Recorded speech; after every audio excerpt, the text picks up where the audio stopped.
Great, thanks everybody and welcome to this talk on the mobile opportunity. We're going to be looking at how AppShed enables companies to deliver on their mobile strategy. So the future's mobile, and that's quite clear, but I think what we have discovered is that there are a lot of companies that are actually saying, well, quantify that, show us that it's real, show us some figures. Happy days, companies coming to us and saying, you know, we've got a bucket of money, can you just get us an app presence, can you get us mobile?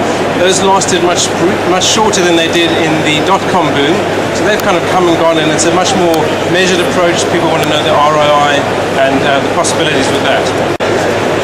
So the first thing is to look at mobile proliferation. And what we're looking at is the number of devices out there and how that is changing, especially as the figures are changing from web. So last year in Q4 was a turning point. It was really a tipping point because at that point more mobile devices were sold in Q4 2010 than PCs, 100 million to 92 million. And that's obviously accelerating, increasing throughout 2011. And we're going to see that by 2015 we expect to have 1 billion iPhones sold in that year.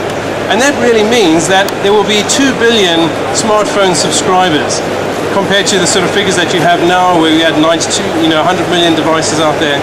So there's a huge opportunity with 2 million subscribers. Really, how are those segmented? And if you look at the green line on this graph, this shows the current PC or desktop users. And the crossover with the yellow line is when mobile use of internet overtakes desktop, and that's going to happen about in 2014. That's 3 years from now for those who can do a bit of basic arithmetic. So the mobile opportunity is really upon us, and it's there to be taken. The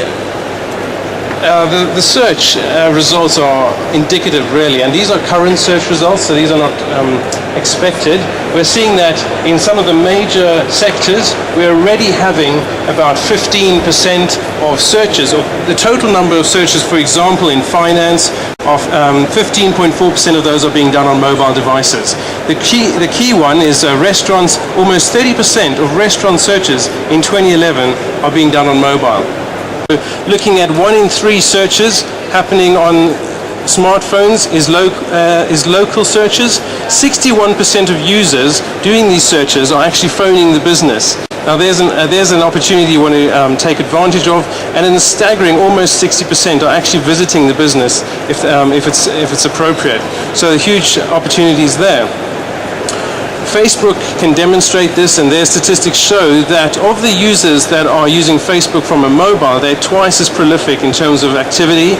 And Spotify has some great figures as well. When they launched their mobile product, the conversion ratio from free to paid users was double that prior to their mobile product. Now that's the kind of figure that you want to go back to the board and report that your conversion to paid users is double because of the introduction of a mobile platform.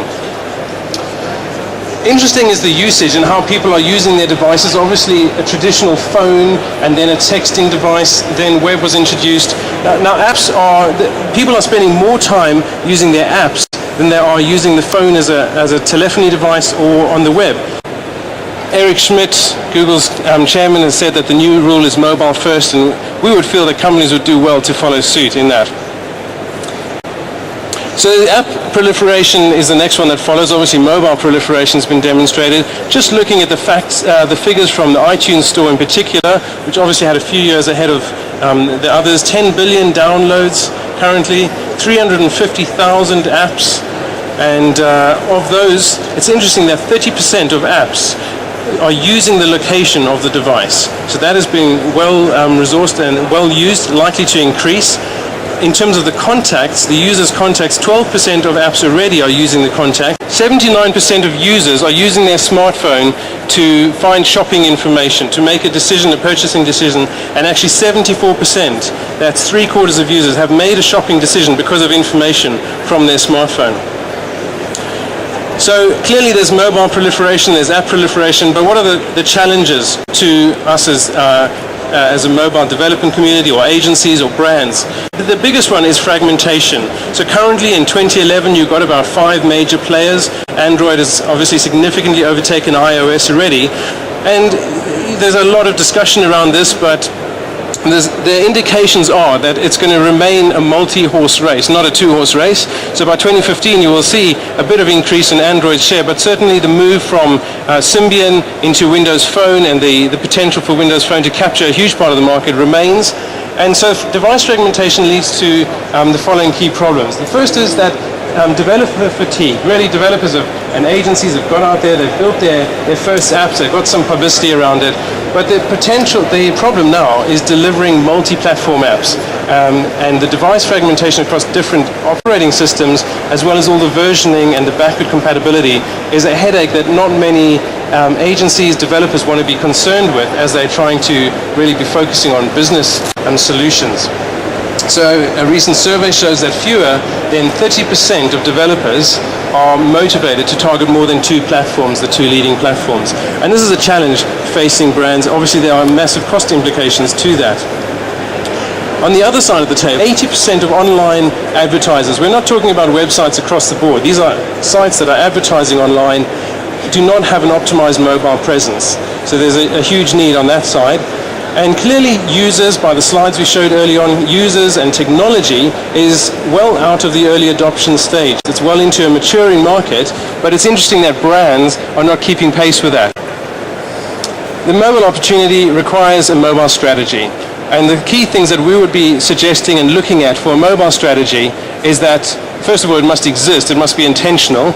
It should look at about the next 12 to 24 months. This environment is changing so quickly that it's very hard to plan much beyond that, but that's the time period. The segmentation must be between your lucrative, commerce-driven users as well as the long tail of your entire client base. Begin with iPhone, it remains the de facto, it remains your sort of flagship, but move quickly into the other platforms. Think local, obviously based on the very nature of the device and the statistics stack up, that you should be thinking both from a UX and a UI point of view. How are people engaging with your content and how are they using it and what content is important? Make sure you're thinking local and keep iterating. Now by saying that, you actually mean get it out quickly, don't delay, and iterate soon and based on the information that you're getting back from your users. And thanks to Sunil Gandera, there's a fantastic, more extensive talk on the strategy that mobile should be looking at on the appshed.com website, so you can have a look at that later.